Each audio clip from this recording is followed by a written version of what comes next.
Salut à tous, alors c'est Frédéric Delavie. Alors ce soir je fais une petite vidéo un peu improvisée avec Ludovic qui est un spécialiste du parcours et qui est venu d'où? De Brest en De France. Brest en France pour m'interroger. Alors je l'ai Je fais un petit tour avant par l'Europe. Oui, il est passé par l'Ukraine avant, la Pologne, il a fait toute l'Europe centrale et puis il est passé me voir et m'a demandé est-ce que je peux venir passer chez toi? Alors j'ai ouvert ma porte, hein, d'abord mon jardin, mais comme on était envahi par les moustiques, comme Le pays des moustiques et voilà, des bestioles. oui, c'est une zone marécageuse hyper chaude l'été, donc il y a plein de moustiques où je vis en Hongrie, à Gyula, et donc il est venu m'interroger pour avoir On a fait deux choses, on a fait un petit reportage sur toi, je pense que ça va intéresser pas mal de monde. voilà, et il voulait avoir des réponses sur le parcours. Alors, je sais Sur pas le si parcours, on va voir ce qu'on peut avoir comme réponse. Ouais. voilà, il voulait m'interroger sur la biomécanique et l'évolution en fonction du parcours. Alors il va présenter le parcours et puis après il va m'interroger comme ça. J'aurai plus à faire des vidéos qui durent 30 minutes tout seul. Donc pour une fois, quelqu'un va m'interviewer. Là j'ai un petit PDF avec des questions que j'ai préparées. Bon le parcours, ah oui, il faut que je présente le parcours du coup pour tes auditeurs. Bon le parcours c'est PARKOUR. Donc c'est un sport français qui est né dans la fin des années 90. Et donc vous avez tous vu les Yamakasi, banlieue 13, voilà, les sauts entre les bâtiments. Bon, il y a toute une philosophie derrière ça aussi, et c'est pas que de l'extrême. On voit souvent de l'extrême dans les vidéos, tout le monde peut en faire à son niveau. Mais ouais, effectivement, c'est des sauts et c'est assez exigeant. Il faut au minimum 2 ans pour commencer à avoir un sport intéressant. Bon, quand on a la bonne génétique, hein, je dirais, c'est pas valable pour tout le monde, hein. Trop lourd, ça doit être un peu risqué. Ouais. Et quand on n'a pas une bonne oreille interne, à mon avis, on n'est pas capable de faire du parcours parce qu'il faut quand même pouvoir se replacer. Il faut avoir une Mentalement très dans bonne l'espace. proprioception dans l'espace, Voilà. savoir où est son corps et savoir où sont ses. Donc il faut avoir l'oreille interne. C'est un appareil de stabilisation qui marche très bien. Alors, par exemple, moi, ça ne marcherait pas parce qu'il suffit que je fasse un tour sur moi-même et je ne sais plus où est l'avant, l'arrière, le dessus, le dessous. Donc je n'aurais jamais pu être danseur classique, ballerine ou bien faire du parcours. Désolé. Donc il y a déjà, on peut poser une petite question générale. Qu'est-ce que tu pensais du parcours, Fred? Est-ce que tu en avais entendu parler? Est-ce que tu en avais vu? Qu'est-ce que tu pensais du parcours déjà avant que j'arrive, avant que je t'en parle? Je sais pas si est-ce que je t'ai envoyé des petites notes, des petites vidéos. Moi, je suis comme tout le monde, hein. J'ai vu ça à la télévision d'abord. J'ai vu la réclame qu'il y a eu pour le film de Besson, je crois. Ouais, c'était en 2003. Produit par Besson 2001, Yamakashi. Donc, ouais. c'est des mecs, c'est exceptionnel ce qu'ils font. C'est des gymnastes qui font de la gymnastique avec le matériel urbain, quoi. Ouais, Tout simplement, hein. Et donc, ils doivent repérer le terrain avant et puis ils calculent le nombre de passes qu'ils vont faire. Et puis parfois, ils font des trucs assez risqués, mais bon, ce sont des professionnels quand même. Certains en vivent, hein. Ouais, c'est au moins une passion et les gens prennent des risques mesurés, quoi. C'est pas du risque avec 50% de chance de cas, c'est du risque. Le gars qui saute, il sait qu'il va y arriver, a priori, quoi. Après, il y a toujours un risque de glisser ou Voilà, quelque chose, un imprévu, mais. ils doivent faire ça, ils doivent progresser très doucement. Ils ne s'amusent pas à sauter de grands espaces. Donc tu connaissais le parcours et.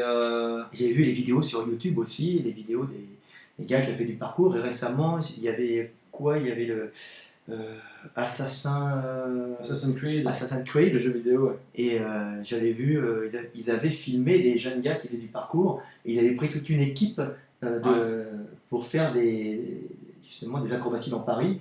Et je les avais suivis par hasard. J'étais tombé sur eux dans la rue et c'était assez formidable de voir ces gars-là. Donc j'avais suivi les mecs qui faisaient du parcours déguisés en Assassin's Creed dans Paris, qui avaient improvisé au Luxembourg, le parc du Luxembourg, pas la place bancaire du Benelux, là, c'est ça, la zone du Nord à côté. Là. Non, au jardin du Luxembourg, ils faisaient plein d'acrobaties là-bas. Ça n'avait pas été prévu, hein. Ils sont arrivés, ils ont fait ça. Okay. C'était assez impressionnant, déguisé en Assassin's Creed. Donc toi, quand tu as vu du parcours pour la première fois, tu t'as pensé waouh, c'est impressionnant, c'est des pros, etc. Ou tu as pensé c'est des mecs qui font n'importe quoi? Non, c'est des gymnastes. Et j'ai vu que c'était des gars qui avaient toute une vie de parcours derrière eux, une vie de travail, une vie de répétition, une vie de travail spécialisé pour pouvoir réaliser des réceptions, sauter. Ils doivent même étudier les surfaces pour ne pas glisser. Je pense qu'ils ont des chaussures spéciales. Donc, Les traceurs s'intéressent beaucoup, traceurs pratiquant du parcours s'intéressent beaucoup aux chaussures. Ouais, ça reste un peu le seul matériel qu'on a, donc les gens sont assez. c'est un peu comme la varap, je pense qu'il faut des chaussures qui adhèrent bien à certains endroits. Ouais, après. Qui adhèrent trop, ça peut poser aussi un problème des fois. Il y a toutes sortes de. Faut choisir sa chaussure en fonction du terrain qu'on va Il y a avoir. des chaussures spécialisées maintenant qui se font rien que pour le parcours, mais bon, des chaussures normales en général passent très bien avec la gomme qui est tout. Voilà, bon, ceci dit, ils font de l'acrobatie un peu comme les singes des fois, mais l'homme n'est pas un singe, donc c'est un peu On va en parler, ouais. Alors donc, c'est un singe bipède, donc on a complètement on a perdu changé. les spécialisations. Ouais. Voilà, on a perdu nos spécialisations pour grimper et pour sauter dans tous les sens. Donc j'avais une question que j'avais préparée pour toi, bon, c'était il y a un moment déjà qu'on prépare cette interview, qu'on en parle. C'était sur la brachiation, c'est-à-dire se déplacer dans les arbres. Et en fait, j'ai lu ton livre en préparation de l'interview, le guide des tractions, et j'ai vu que tu donnais tout un tas d'informations qui sont super intéressantes pour les traceurs. C'est-à-dire que l'adaptation en fait, des pectoraux et de l'épaule, donc le singe ayant des pectoraux plus verticaux pour pouvoir se suspendre et voilà. Le singe a des fibres parce qu'il se suspend, mais aussi il marche au sol comme ça. Hein. Alors que l'homme, lui, il a changé de position. Donc les fibres de l'homme, vous voyez, sont faites pour ramener le bras comme ça, alors que les fibres du singe sont faites pour ramener le bras de haut en bas pour grimper. Donc nous, notre bras, il est plus fait du coup pour lancer. Pour lancer, on a un bras de lanceur et pour maintenir un bébé, pour les mamans par exemple, sur la hanche, et puis aussi lancer. On a survécu grâce au lancer. D'abord lancer pour se protéger des prédateurs, et puis après lancer pour chasser. Donc on est devenu des lanceurs. Donc les fibres du pectoral n'ont plus cette fonction locomotrice qu'il y a chez les singes, la locomotion quadrupède et la locomotion dans les arbres qui est de la même façon. On se déplace comme ça. Et du coup, nous, on est censé encore se déplacer dans les arbres ou pas? Est-ce qu'on est censé faire de la brachiation ou est-ce qu'il y a un risque quand même Il y a un risque, mais on n'est plus censé grimper depuis qu'on est devenu des prédateurs redoutables pour les gros prédateurs. C'est-à-dire à partir du moment où on est devenu très dangereux pour les lions dans les savanes, à l'époque de Homo habilis, Homo erectus, hein, sûrement entre habilis et erectus, début habilis et erectus. Donc on regardera les dates, hein, mais ça varie un peu.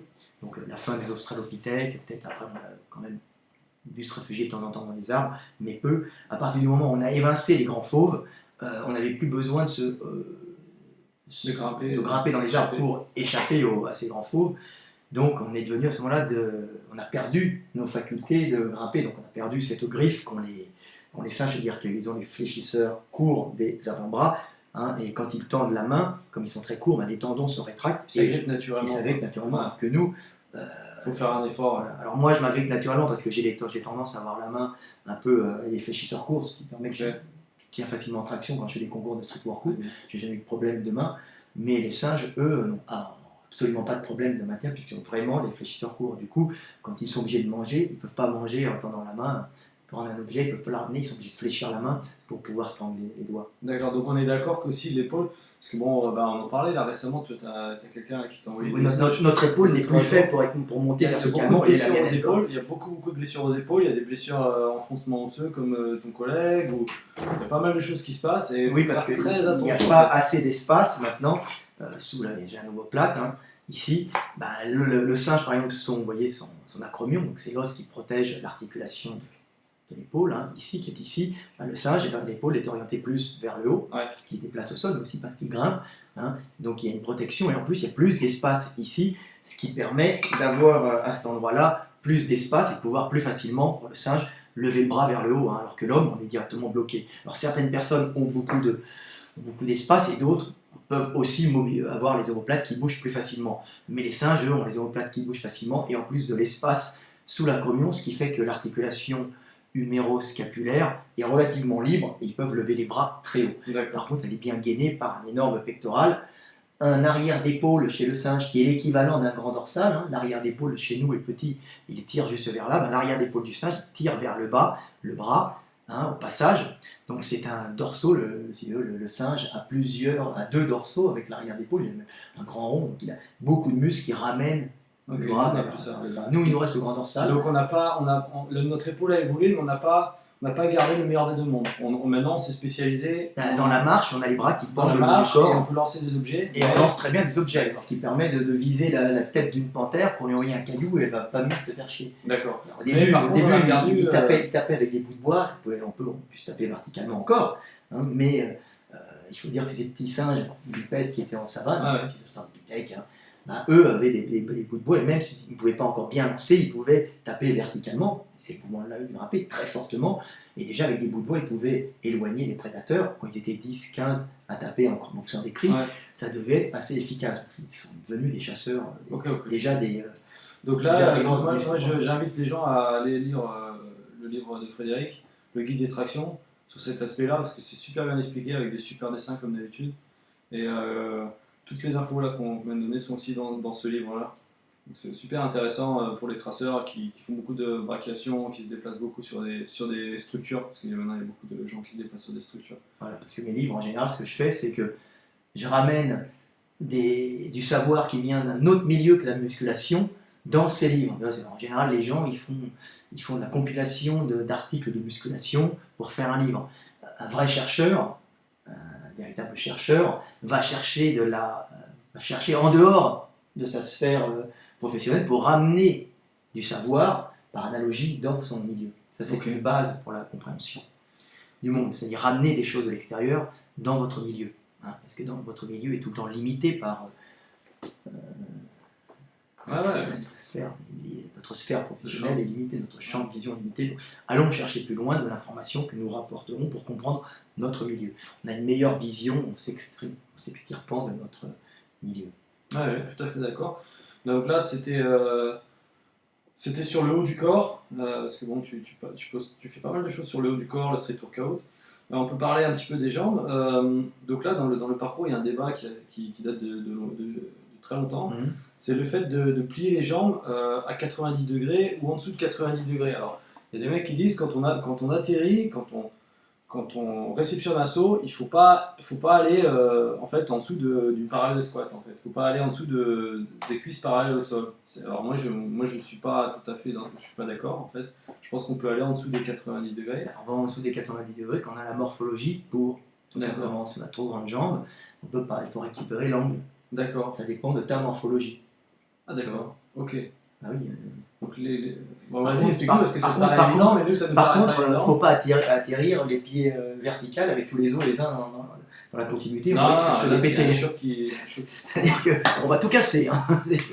Si on atterrit les pieds comme ça, les pieds tendus, bah, ça va tout casser. La hanche, le genou, donc il vaut mieux utiliser garder un angle. Tous les tendons, donc les ischios, un peu les mollets, les tendons des mollets. Alors, tout le monde n'a pas la même souplesse. Hein. Donc il faut utiliser toutes les structures tendineuses. Une question de souplesse aussi, souplesse. Travailler sa souplesse pour pouvoir descendre, travailler sa souplesse, assouplir ses muscles pour pas qu'ils cassent. Et puis il y a souvent une souplesse génétique. Hein. Tout le monde n'a pas la même souplesse de base. Hein.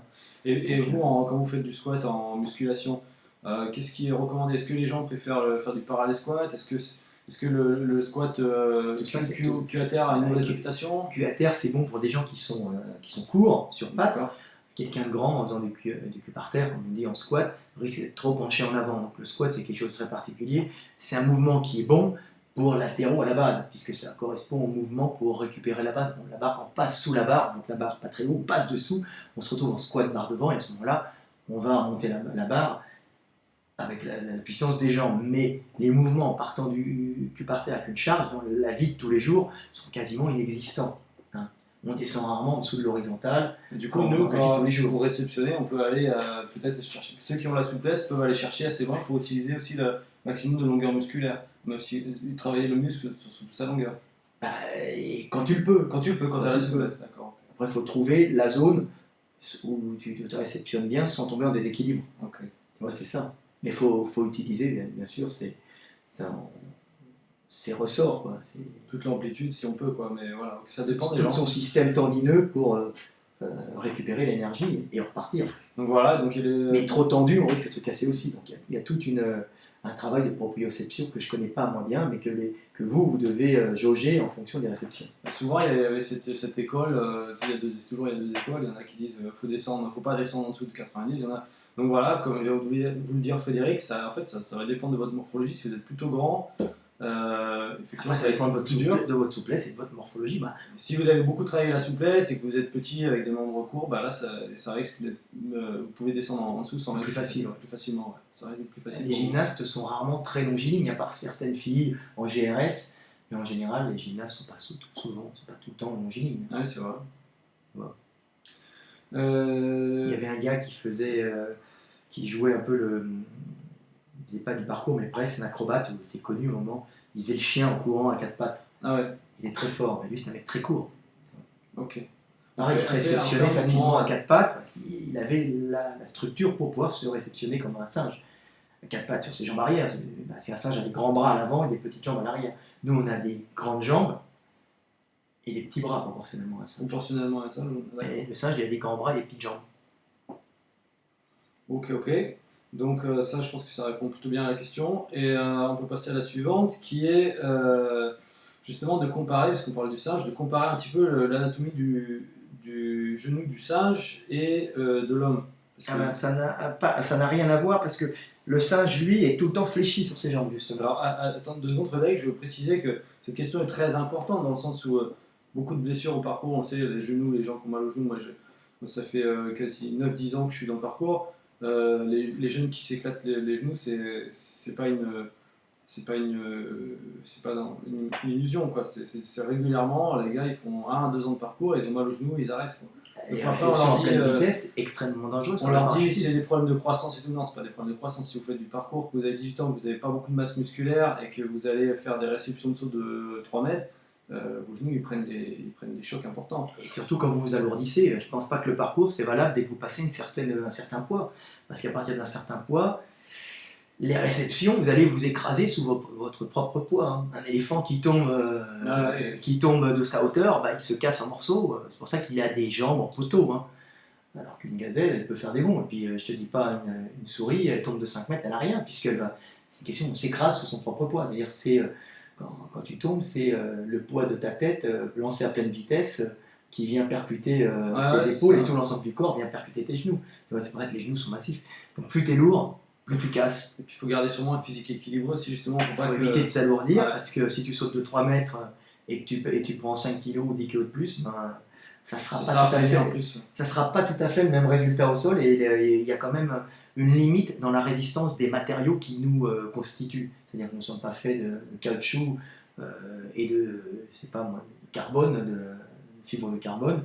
On est fait d'os avec très bonne résistance, hein, avec du périoste, on est fait de fibres de collagène, on est fait de fibres musculaires, de protéines, mais tout ça a sa résistance propre et on ne peut pas aller plus loin que la résistance physique des matériaux qui nous composent. Donc il faut limiter le poids et puis faire attention. Donc on peut revenir à la question du genou. Donc tu avais l'air de dire que c'était pas du tout la même chose. Le genou Ah non, du non, singe. non, non, Alors, le genou, super intéressant, quoi. le genou du singe je vais vous apprendre des trucs. le genou du singe est fléchi en général, puisqu'il marche à quatre pattes. Hein. Il tend jamais ou très rarement ses genoux. D'ailleurs, c'est ça qui lui pose un problème pour la locomotion bipède, parce que les singes pas assez souples ont du mal à faire de la bipédie totale, parce qu'ils vont se fatiguer. Donc, alors que l'homme, lui, a appris progressivement, est devenu bipède, et en devenant bipède, ce qu'il fait, c'est qu'il ne se fatigue plus, puisqu'il tend les jambes. Hein. Donc, en tendant les jambes, il peut se déplacer sur des grandes échasses. C'est simplement, il empile son poids, il tombe, hop, il met sa patte devant, et c'est un déséquilibre avec 2 échasses, tout simplement, où il récupère un peu d'énergie cinétique dans les tendons Les mollets. sous le pied et des mollets. Hein. Il a une espèce de levier à ce niveau-là qui lui permet d'avoir comme des lames de ressort, qui lui permet le tendon du Le solaire tendon et la ponévrose. et l'aponévrose plantaire récupère l'énergie. Donc quand il marche là-dessus, hein, et hop, il rebondit, hein, comme avec des semelles de chaussures, qu'on appelle les MBT, je sais pas quoi. Ouais, la MBT, ouais. Un peu comme non, MBT c'est une bascule, mais on va dire que c'est plutôt une lame de ressort qui le aurait à cet endroit-là, ici, et là, un double. Donc, ce qui lui permet de récupérer. Il tombe et il récupère l'énergie, hein, hop, et il peut se repropulser sur ses lames de ressort. Le singe, il n'a pas du tout ses lames de ressort. Le singe, il est à 4 pattes et puis il ne peut pas lever et tendre sa jambe.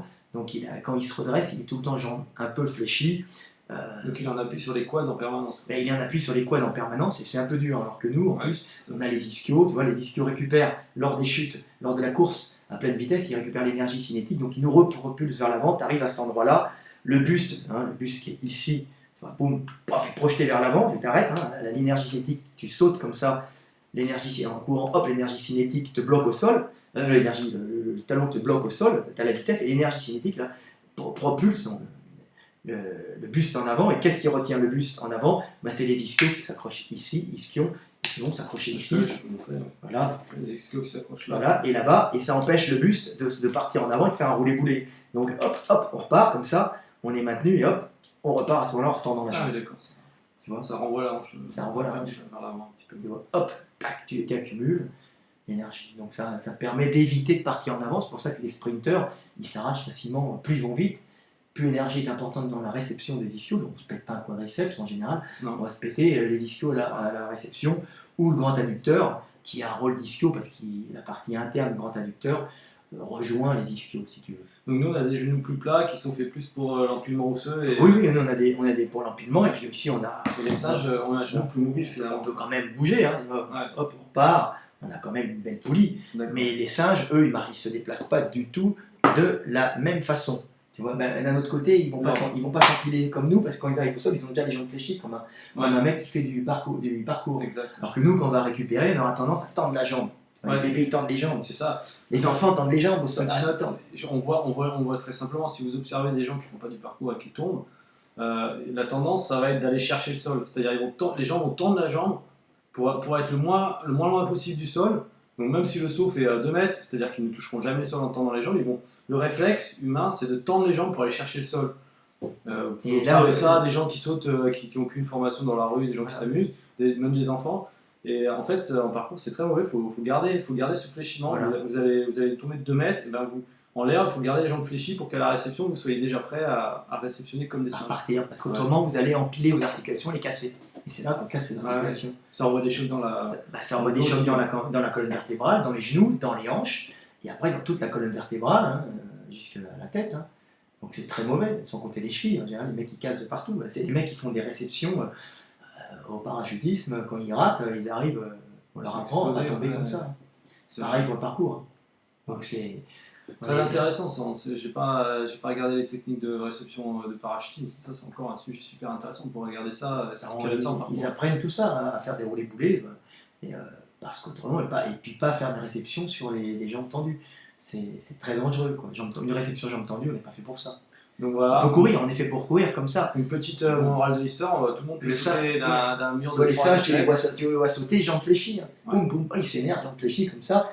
Hop, ils sont très bons. Donc, ouais, voilà, mais c'est ça. Morale de l'histoire, on n'est pas des singes, c'est pas naturel pour nous. Tout le monde peut sauter d'un toit de 3-4 mètres, on en voit sur YouTube qui font ça, mais l'important c'est pas le saut. Hein. Tout le monde peut sauter, c'est comme dans le film La Haine. L'important c'est la réception. Donc, c'est à travailler, ça c'est pas inné, et il faut le travailler, c'est de la technique. Il faut apprendre à se réceptionner sans se blesser. Donc ça, c'était la question du genou. Génétique. On peut aussi, voilà, et aussi, moi ce qui m'intéresse, alors je vois, parce que maintenant le parcours devient de plus en plus acrobatique, hein, ça s'est fait parce que les gens ont accès à des salles. Avant le parcours c'était que dehors, donc les gens n'avaient pas de matelas, etc. Donc c'était que de la performance en saut, c'était plus de l'athlétisme. Ensuite il y a tous les gymnastes qui ont débarqué, et puis maintenant il y a des gymnastes qui s'ouvrent pour le parcours. Donc on voit des mecs qui envoient des acrobaties en permanence. Et moi il y a une acrobatie qui me dérange, c'est le salto costal, donc qui n'est pas forcément trop dur à faire, c'est-à-dire voilà, c'est partir sur le côté en prenant un appui sur, un peu comme les sauteurs en hauteur, ils prennent un appui et puis ils sautent latéralement. Mais pour moi, le genou n'est pas fait pour se déplacer, pour avoir des mouvements latéraux comme ça. Alors, est-ce que tu peux nous parler des mouvements latéraux du genou? Est-ce que tu vois, donc je te montre un peu le mouvement avec le schéma-là. Les gars viennent, comme en saut en hauteur, ils viennent prendre appui, poum, tu vois, ils viennent mettre leurs jambes en levier ici, tu vois, ils sont là, ils ont toute l'énergie cinétique et puis ils viennent bloquer le mouvement pour la jambe pour pouvoir prendre de la hauteur comme ça et sauter latéralement. Alors le problème de ce mouvement, c'est qu'on voit le genou ici, ça risque de pincer le ménisque à l'extérieur, là comme ça. Et puis ça risque d'arracher les ligaments latéraux externes, ça risque de détendre l'articulation interne et puis de faire sortir le ménisque. Je pense que ça risque de détendre l'articulation interne et toutes ces capsules articulaires. Pincer le ménisque de l'autre côté, qui est un petit disque d'amortissement, hein. Donc c'est peut-être pas le top. Hein. Non, c'est un mouvement qui en fait c'est une acrobatie qui est assez facile à faire, donc je pense que c'est pour ça que les gens le font, c'est une des premières que les jeunes apprennent, parce que justement il y a ce phénomène de bloquer son élan, donc tout de suite on prend de la hauteur et tout de suite c'est plus facile de sauter, et puis il y a moins d'appréhension parce que c'est ni un salto avant avec une réception un peu hasardeuse, ni un salto arrière où bien sûr on voit pas où on va. Mais donc les jeunes le font beaucoup, de partout, mais directement sur le béton. En général, la réception, c'est pas trop ça.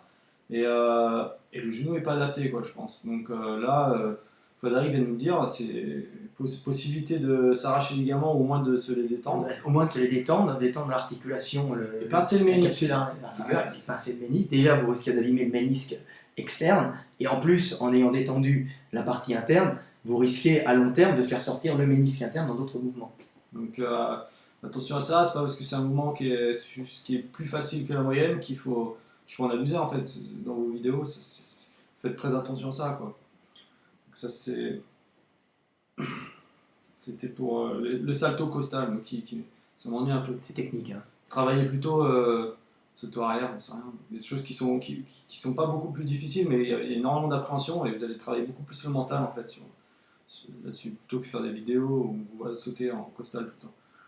Et donc ouais, on en a parlé du coup, mais est-ce que tu peux du coup résumer quelle serait la dynamique correcte d'un saut pour toi? C'est-à-dire voilà, surtout en réception quoi. En réception, ça part du talon, ça ça va jusqu'à la hanche. Comment éviter de tendre les jambes? Juste éviter de tendre les jambes. Moi, je suis pas un spécialiste du saut, j'ai pas vraiment. Je ne me suis pas posé des questions sur le saut. Non, mais bon, en général, on sait qu'il faut se réceptionner, jambes semi-fléchies. Hein. Semi-fléchies. Voilà. Et puis peut-être pied légèrement, je sais pas, tu fais éviter de tomber sur le talon, ça risque de provoquer des chocs. Bon, ben ça, on apprend à se réceptionner peut-être un peu les pieds légèrement. Non, mais c'est bien ce que tu dis, parce que les talons, on est obligé de le dire aux jeunes en fait. Ils ont pas, c'est pas instinctif. Oui, parce qu'on perd à ce moment-là une partie de la réception tendineuse dans la réception du mollet, une partie de l'énergie cinétique accumulée dans ces tendons qui vont amortir le choc. Hein. Donc c'est un amortisseur. Hein. Si on arrive sur le bout du pied, on va quand même accumuler de l'énergie pour repartir après. Hein. Donc on a tout le tendon du solaire et de la voûte plantaire qui vont du solaire, du tendon d'Achille, le tendon du triceps sural, plus la voûte plantaire, il se continue par le lever du calcanéum. Si on se réceptionne pas sur les pieds légèrement sur le bout des pieds, hein, je sais pas comment. Non mais c'est exactement ça. Ça risque de se faire mal, et si vous vous réceptionnez à cet endroit-là, vous allez risquer de vous casser le talon ou même de vous faire des ostéo. Donc là, je veux dire que Frédéric et moi, des inflammations sur le bout du tendon qui peuvent poser des problèmes. Le bout de l'os qui peuvent poser des problèmes. On n'avait pas du tout préparé ces questions, vraiment. Et même si vous arrivez comme ça et vous partez en avant, vous risquez de vous péter aussi le tendon d'Achille, le tendon du triceps sural. Ouais, il y a des ruptures tendineuses. J'ai vu des mecs se péter les la réception, oui. Ouais. Ça doit arriver. Hein. Mais du coup, on voit quand même que Frédéric, là, tout de suite, on sent ce qui est difficile, ce qui nous a pris un certain temps à comprendre, nous, les traceurs, quand on débute, etc. Là, en 2 secondes, Frédéric, pour lui, c'est instinctif. Il dit voilà, il faut plutôt aller sur l'avant-pied. C'est ce qu'on conseille souvent, mais nous, avec l'expérience, c'est ce qu'on conseille. Effectivement, toujours viser l'avant-pied. Une bonne réception avant-pied. Donc là, c'est, comme nous explique Frédéric, c'est pour faire jouer. En fait, le bas de la chaîne musculaire de la jambe. En fait. Alors qu'à la course de fond, en général, les mecs, ils font pas trop d'avant-pied. Ils attaquent talon. Un peu plus quand ils sont fatigués, ils attaquent talon. Mais le coureur amateur attaque talon, le coureur pro, il attaque avant-pied. Alors, le sprinter, en général, maintenant, ils attaquent beaucoup avant-pied, mais parce qu'ils ont des chaussures spéciales. D'accord. Tu vois. Mais attaquer avant-pied en course réelle, pour un gars qui trace un animal dans la condition réelle, c'est pas non plus super efficace, puisque en avant-pied, on risque d'avoir une instabilité, on peut se péter. Donc c'est pour ça qu'on peut. Ouais, avant-pied, plat du pied, voilà. Surtout pas. En général, quand on court, on fait réception. C'est réception bord externe, talon, et ensuite bord externe, talon, et propulsion avant-pied sur le gros orteil. Hein. Donc l'homme, il a un gros orteil pour propulser, puis il est bien gros, bien grand, et c'est avec son gros orteil qu'il oriente à la direction, qu'il affine ses directions. Mais bon, ça c'est parce qu'on est devenu des marcheurs, coureurs. On n'est pas réellement des coureurs, parce qu'on voit des marathoniens. Et on n'est pas réellement non plus des sauteurs, du coup. On n'est pas réellement des sauteurs. On est fait pour marcher, trottiner longtemps, pister des animaux, et piquer un petit sprint pour fuir ou attaquer au dernier moment. Et du coup, on a aussi des membres, ce que tu disais, des membres peut-être plus longs que les singes. On est des marcheurs, donc on a obligatoirement des membres plus longs que les singes. Donc les conseils, avant-pied, toujours garder un fléchissement au niveau des genoux, si j'ai bien compris. Ouais. Et aussi garder en tête qu'on n'est pas forcément fait pour. Les singes ont une anatomie qui est plus adaptée, donc il ne faut pas non plus abuser, il faut réfléchir. Il ne faut pas imiter un singe, on n'est pas fait comme eux. Hein. Faut pas voilà. Et puis il faut vraiment adapter en fonction de sa morphologie, sa souplesse. Il faut essayer de voir à quel niveau de réception on est le mieux, donc quel niveau de fléchissement te correspond le mieux, toi qui fais du parcours. Ok, on va passer à des questions plus générales sur le sport et qui devraient pouvoir jeter des ponts aussi. Alors, est-ce que tu as entendu? Alors, nous, on considère qu'on fait beaucoup de pliométrie. Est-ce que tu te renseignes vraiment sur ce sujet? Est-ce que ça t'intéresse? Est-ce que tu pratiques? Je t'ai vu en salle là quelques fois. Est-ce que c'est des choses que tu inclus Pour la propulsion, c'est bien. Ça permet de travailler le système nerveux pour pouvoir mettre toutes les fibres musculaires en route au même moment et avoir beaucoup de vitesse. D'accord. Donc ça sert à ça, la Toi, pliométrie. toi, tu en fais de... Moi, j'en fais un peu. En power, on en faisait tout le temps un peu. De toute façon, on est obligé d'en faire pour gagner de la vitesse. D'accord. Ouais. Et tu as des conseils par rapport à l'entraînement en pliométrie À quel niveau parcours? Ouais. C'est surtout une pliométrie du bas du corps, hein, pas du haut. Ouais. Les sauts pieds joints, arrêter, pieds joints, arrêter. Pouvoir partir, des fois faire des sauts pieds joints en partant d'en bas, du milieu, du haut. Ça dépend des réceptions que tu dois faire. Donc, et au niveau des volumes, dans ta semaine, tu ferais quoi je ne suis pas un mec du parcours, donc je ne sais pas la quantité de travail qu'il y a à côté. En musculation, si vous en faites En musculation, façon anecdotique les mecs en font quand ils ont des sports qui demandent de prendre de la vitesse. Donc powerlifting, haltérophilie. Et haltérophilie, ils font des sauts sur des tabourets pour avoir beaucoup d'influx nerveux au départ. Donc monopoliser le maximum de fibres musculaires en une fraction de seconde. Donc c'est très utile, mais en musculation pure et dure, pour le bodybuilding par exemple, ça n'a pas beaucoup d'intérêt. Mais par exemple pour la boxe, ça a beaucoup d'intérêt, pouvoir taper d'un coup. Donc c'est la force de départ. C'est la force de départ, l'impulsion. Ouais. Ça c'est excellent, ça part du sol, boum, ça tape. On peut faire de la pliométrie juste sur le haut du corps, comme je disais, de coucher serré, boum, arrêter. Ça c'est pour la boxe, mais tu n'en as pas besoin. Et après, faire de la pliométrie, c'est très bon. Faire des sauts pieds joints, des sauts vers l'avant, en fonction de l'angle que tu dois prendre. Ça tu l'adaptes en fonction du matériel urbain, ou du matériel même sauvage que tu vas affronter. Donc tu t'habitues, tu essayes de travailler dans l'angle où tu vas avoir ta performance à réaliser. Ok. C'est une base. Hein. Ok. Donc on arrive à la question... On arrive à la fin bientôt. Ouais, on arrive bientôt à la fin. Alors, moi, il y a quelque chose qui m'intéresse, parce que j'ai lu tes livres, bien sûr, toi c'est plutôt l'anatomie, tu parles de l'anatomie, mais bon, dans tes livres, tu évoques aussi l'alimentation, tu évoques différentes choses, enfin, c'est les livres que tu fais avec Gundy, alors je sais pas qui fait quoi. Mais est-ce que est-ce que te concerne beaucoup l'aspect hormonal de l'entraînement? Est-ce que tu penses, par exemple, à t'entraîner plus le matin parce qu'on aurait un pic de testo est-ce que c'est des questions que tu te poses? Est-ce que tu te dis, c'est bon, j'y vais faut s'entraîner à l'heure où, si possible, où tu as la pêche. Alors, il y a des gens qui sont du matin, d'autres qui sont du soir. Il faut s'entraîner quand on sent moi, il n'y a rien de formel, on s'entraîne à telle heure, je fais comme le voisin, non, on s'entraîne quand tu sens que tu peux bien t'entraîner. Puis il y a des gens, c'est le matin, d'autres c'est le soir. Moi j'aime bien m'entraîner en fin d'après-midi et dans le soir. Des fois je m'entraîne en pleine nuit parce que j'ai pas le temps, mais en général je m'entraîne je suis plutôt du soir que du matin. Ouais, j'ai remarqué. Et sinon, tu m'as parlé quand même, par exemple, dans l'alimentation, que la graisse de porc permettait d'être un précurseur aussi. Donc, c'est des petits trucs. Oui, pour les mecs qui sont naturels. Je t'ai jamais vu en parler. J'ai pas lu ça dans tes livres. J'ai pas vraiment lu. Oui, parce que j'ai expliqué à un copain qui prend des compléments hormonaux, qui est la pêche, hein, et compléments hormonaux des fois interdits. Et je lui disais, je ne peux pas m'entraîner comme toi, et moi je suis obligé pour compenser, avoir quand même du gras animal. Alors, on le trouve aussi dans du bon gras végétal, mais je ressens beaucoup mieux les effets hormonaux, c'est-à-dire la métabolisation de ces graisses en précurseurs hormonaux, en testostérone, je pense, hein, quand ça vient des animaux. C'est vrai que quand tu manges du gras de porc, alors comme je dis toujours, il suffit que je mange du gras de porc et qu'il y ait un bon soleil, et je bande comme un adolescent, si tu veux. Donc, comme quoi, je retrouve mes 18 ans et la dureté de ma jeunesse. Tu vois, comme quoi, ça joue. Hein, donc, je le sens vraiment. Hein, c'est pas une blague, c'est pas. Donc, c'est des précurseurs, du cholestérol. Hein, cholestérol, stéroïde. Tu vois, donc, tu comprends déjà que dans les mots, il y a la solution. Donc, c'est pour ça que c'est vrai que les mecs qui mangent du gras de porc sont en général forts, costauds, mais c'est vrai que s'ils ne bougent pas, s'ils n'ont pas de sport, ils peuvent très vite avoir une surcharge de cholestérol dans le sang. Puis s'ils ont Des les règlements artères hormonaux, qui sont un peu abîmées, ce cholestérol va se glisser dans les artères, entre les feuillets des artères, et puis ça va faire des athéromes.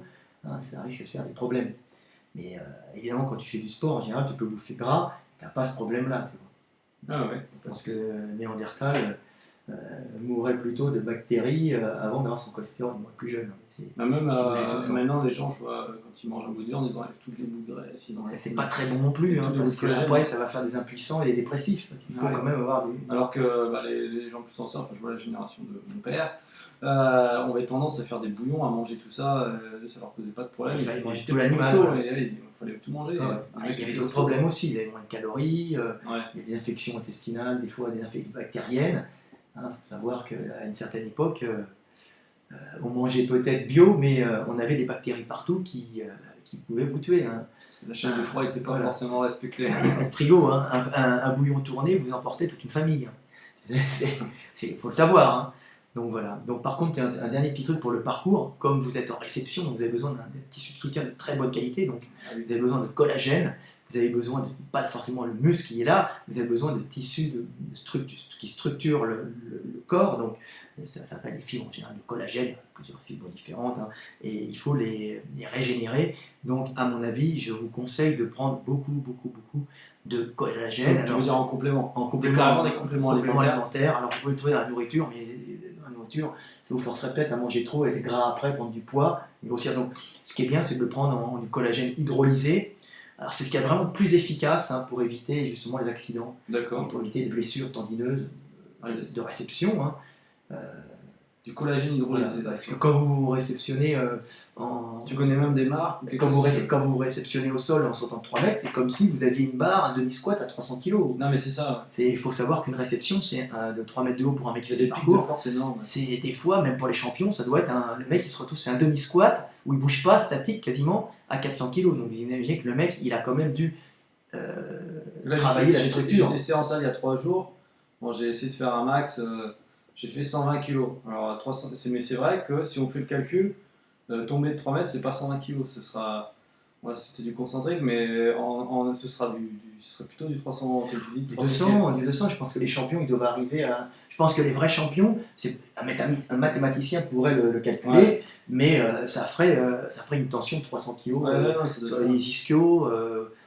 C'est énorme. Sur les genoux, ça serait énorme. Et ça tire beaucoup sur les tendons, donc effectivement du collagène. Alors collagène, est-ce que tu as des marques, parce que ça ne nous dérange pas, est-ce que tu as des marques à proposer? Est-ce que toi tu... Alors Nutrimuscle, c'est mon collègue Gundil qui s'occupe de Nutrimuscle. Ah, c'est Gundil qui s'occupe de Nutrimuscle? Il travaille un peu pour eux, et je suis allé avec lui, et c'est un passionné, comme il mange du Nutrimuscle, il va chercher les il va chercher les compléments. C'est en Belgique, ça. Ils ont un très bon site internet. Non, Nutrimuscle, je sais plus, c'est français, je crois. Je crois que c'est mais il est tout le temps sur le FIBO, il est tout le temps en train de regarder dans tous les labos lequel a le meilleur collagène hydrolysé. Alors, moi je recommande Nutrimuscle. Je connais, j'ai conseillé aussi à un ami, il voulait des vitamines. Alors moi je prends du Citec, parce que c'est un bon goût de fraise, c'est plein de colorants, tout ce que tu veux, mais on sent quand même que c'est du bon collagène, et moi je le digère parfaitement, celui de Citec, Skytech. Est-ce que tu as un livre dans lequel tu en parles, une référence? Je crois que dans le complément alimentaire pour sportifs, on doit en parler, encore que je ne sais pas, mais il n'y en avait pas, on n'en trouvait pas beaucoup avant.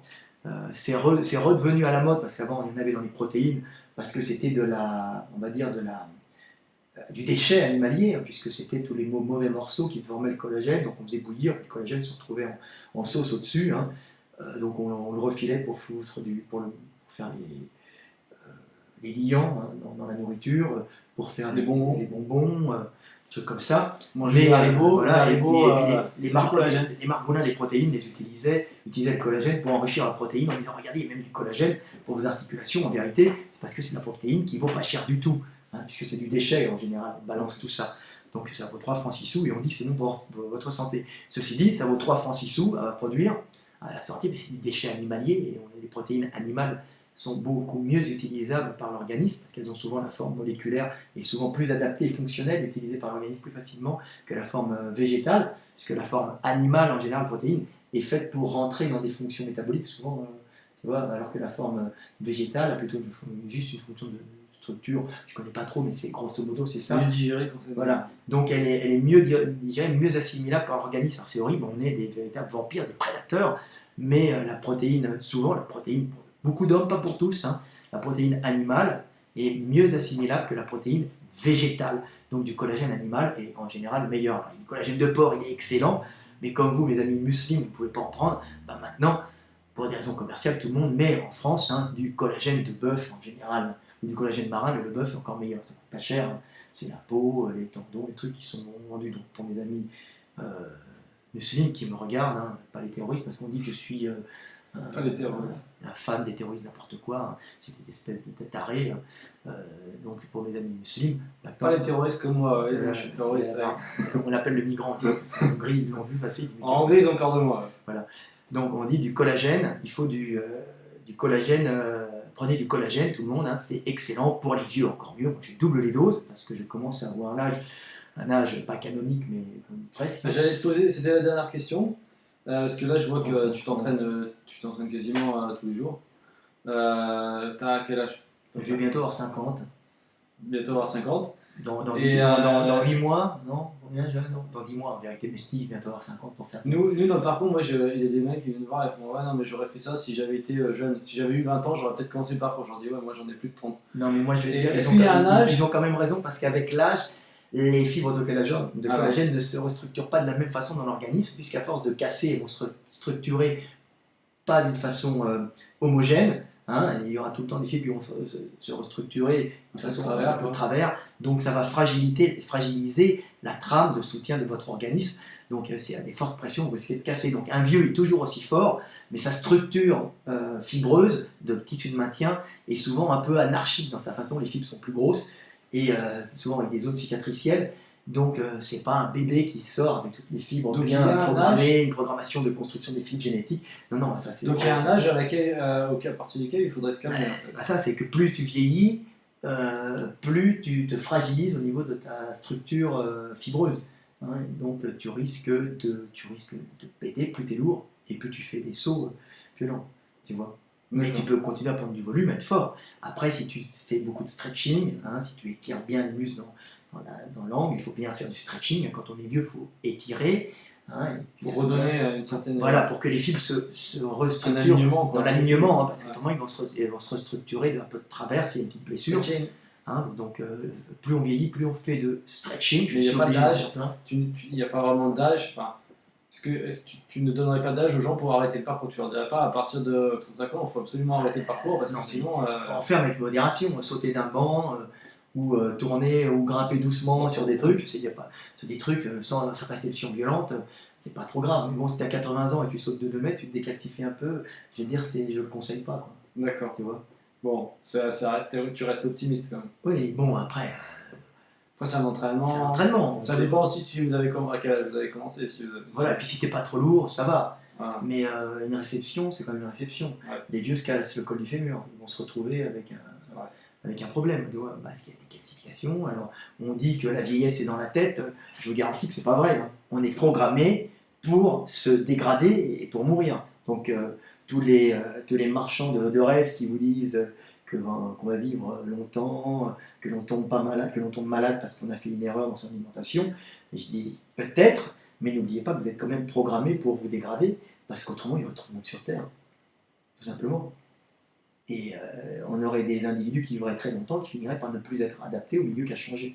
Donc l'avantage de mourir, c'est-à-dire ça met des générations qui, eux, auront des mutations plus adaptées à un milieu qui aura changé. Donc c'est ça la grande chance. Vous mourrez pour que l'esprit puisse perdurer dans des corps sains. Vous voyez, un corps sain est un corps adapté à son milieu. Donc voilà, un peu de théologie à la fin de la... Donc c'est un peu triste aussi. Hein. On aimerait bien être immortel. Hein. Bah ouais, là c'est... On se ferait chier, crois-moi, on se ferait chier. Si ça vient, c'est mourir sans souffrir. Mourir sans souffrir entre les cuisses d'une jeune femme, sympathique. Non, ouais, ça pourrait être pas mal. En pensant à ces enfants qui sont à l'abri de tout.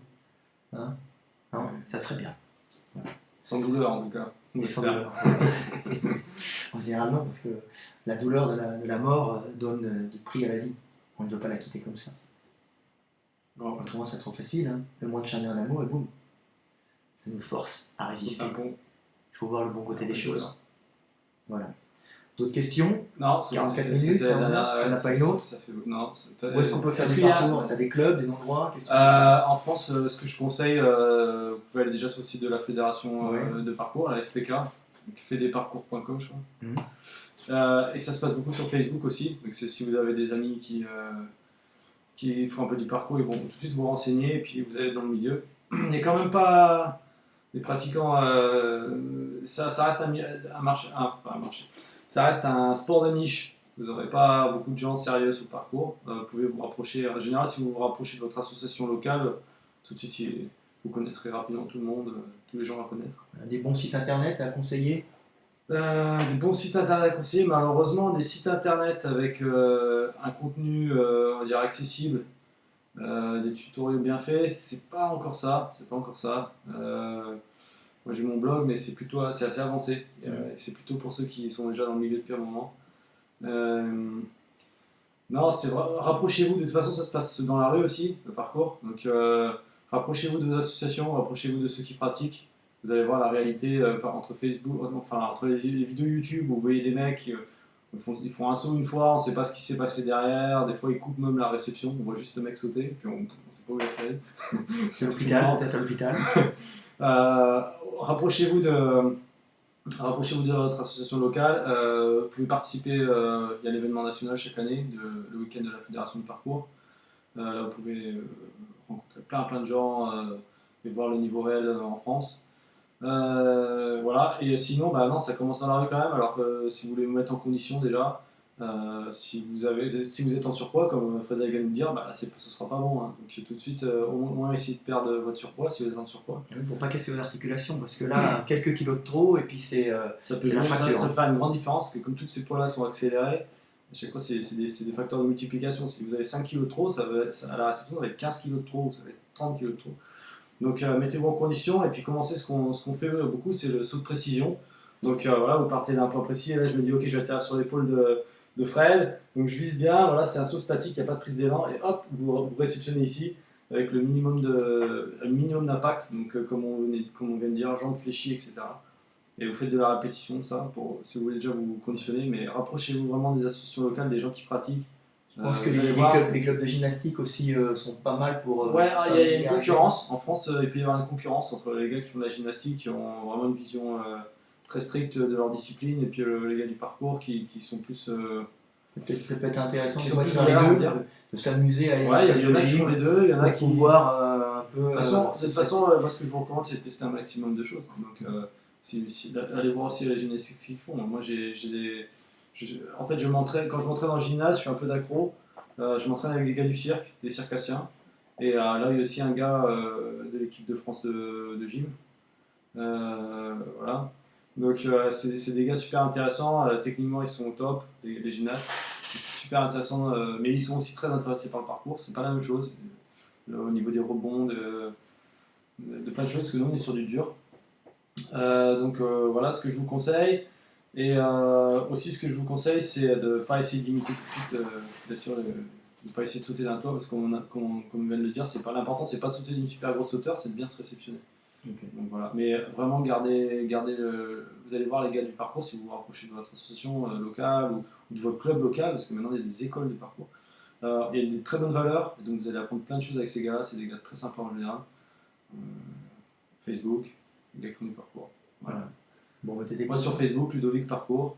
Bon, si vous voulez répondre à vos questions, alors, pas forcément arrêtez de me faire des demandes d'amis. J'ai des demandes d'amis en permanence de gens que je connais pas. Si je vous connais pas, je peux vous mettre sur Facebook. Mais je sais pas comment tu fais toi, Fred. Moi, je prends tout le monde. Tu prends tout le monde. Bon, moi je prends personne en fait. Je prends que les gens avec qui. Il y a une queue. Il y en a un qui est où je peux plus prendre parce qu'il est arrivé à son niveau. Puis comme j'avais été interdit un mois, je pense que c'est l'État français qui bloque. Problème politique. Politique sûrement. Mais du coup, n'hésitez pas à poser des questions sur Facebook. Là, je réponds aux questions, pas de soucis. Ok. Sur le blog aussi. Bon, ben voilà. Super, merci Fred. Ok.